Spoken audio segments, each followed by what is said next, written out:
To another user onboarding review, and today I'm looking at Koalati, I think that's how you pronounce it, a website testing platform for agencies and developers. Okay, so there's no, I mean, it's hard to know, obviously, without any additional information, but typically I would expect to see a CTA here to be able to sign up. I realize you've got the video there, and maybe that does better for you, so there's not too much I can say about that. I'm not going to watch the 3-minute tour, but I am going to click on the get started for free button. Okay, what have we got here? Already have an account, sign in. This is nice over here. What I would suggest doing though is make better use of it, because obviously that's a huge amount of space, and have the sign in. If you can get some testimonials or something, or some kind of social proof over in here, you know, it's just gonna help give that confidence a little push, you know, when people are going to sign up. One thing that's always nice as well on sign-ups is to have some kind of you know, given the option to sign in with Gmail or something like that. You know, I know that a lot of people think that, well, if I'm using a Gmail or a Yahoo or a Hotmail, or that it's not real, that they're not really interested. But anything you can do to make it easier for the user to get in and quicker, it just means they can decide quicker as well whether the platform is right for them or not. So I would encourage you to at least get a Google on here, and all sign in. It makes it a lot easier. The create my account centered button there looks a little funky. I'd either do it full width or right align. And yeah, some kind of testimonials or something over here would be great. Okay, but you've kept it minimal here. First name, email address, password. If you don't even need the name here at the moment, I would just leave it as email and password. You know, if you can get it, the name off me later, if it's relevant. If it's not, then don't even worry. You know, we just want people to get in as quickly as we can. So create my account. Okay, you don't have any projects yet. So I think you mentioned in the tweet that you hardly have any onboarding at the moment. So I don't see any at all. So this was testing websites, right? So we've got a simple dashboard, projects, don't have any projects yet. Be very careful with the contrast on these. If you check with any contrast checker, just type contrast checker into Google. I'm pretty sure those are going to fail every test, and these icons here as well, because it's all very good that once I hover over them, I can see them and the contrast increases. But if I have even the slightest visual impairment, I'm not going to see these. I'm not going to see the privacy policy terms used, the icons. I know we do this because it looks cool, but it's not good. Okay. So, and also the thing is here is, I'm guessing the quick search comes from any page. When you've got the search here as well below.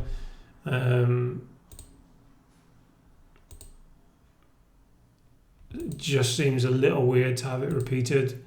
I mean, I guess I can understand that because you've got it coming on from several pages.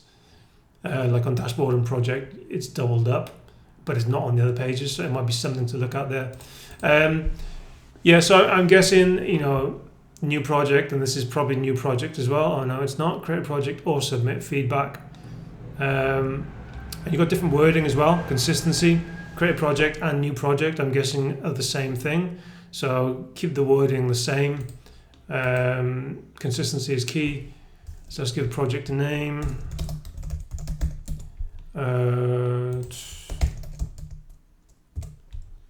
The free dictionary. It's the first thing that came up. Actually, you might be asking me to install code now, so if that is the case, then I'm not going to be able to do a lot. Okay, up next, it looks like you're just starting the quality control process. We recommend you start by going through a quality control checklist to validate and improve your website. Okay, so summary, not started, possible improvements, bug reports, nothing yet. Okay. And then you've got these linked. Oh no, this is different. Okay. So you're giving me the basic instruction here for how to get started.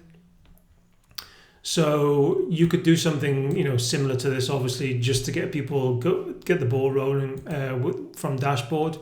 You could probably give them some kind of, maybe some of that text there. Hey, to get started, click on the blah blah blah. In its most simple format. This will provide you with a control checklist to validate your website and let them know actually what it is they're going to be finding, because right now, I have no idea what the software is actually going to offer me. What kind of controls, what kind of tests, what kind of checklist. So a quick heads up on the dashboard would be a nice little sort of intro to, and you can do that however you want. You can do it in this most simple format by text, by an explainer video. If you do eventually, build out some kind of onboarding, give the user the opportunity to come back to that if they choose not to view it now. Say, hey, this will be available from settings or from help. If you want to come back to it at any point. But I mean, it actually seems quite straightforward. So that's nice. Got the checklist. Every page loads correctly and has a reasonable amount of time. Learn more. Okay, so that's the checklist. That's great.